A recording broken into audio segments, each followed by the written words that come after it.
قرآن کی زبان عربی ہے. عربی میں بھی وہ عربی ہے جو فصاحت و بلاغت کے اعتبار سے معجزے کے حد کو پہنچی ہوئی ہے.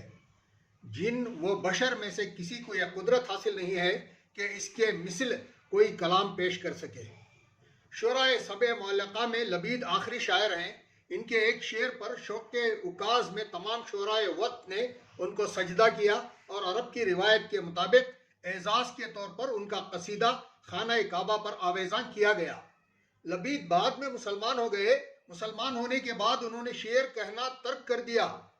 جو شاعر تمام عرب شعراء کا مسجود، وقت کا ملک الشعراء اور عرب کی فصاحت و بلاغت کا مظہر کامل ہو، اس کے یوں ترک کے شعر پر لوگوں کو بڑا تعجب ہوا.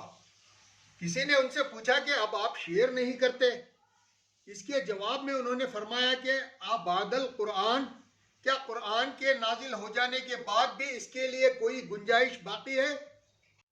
قرآن کے اعجاز و بلاغت کے آگے سرافندگی اور سپر اندازی کا یہ اظہار و اعتراف اس عظیم شاعر کی طرف سے ہے جو اپنے زمانے میں جیسا کہ گزرا عرب کی تمام فصاحت و بلاغت کا نشان و علم تھا.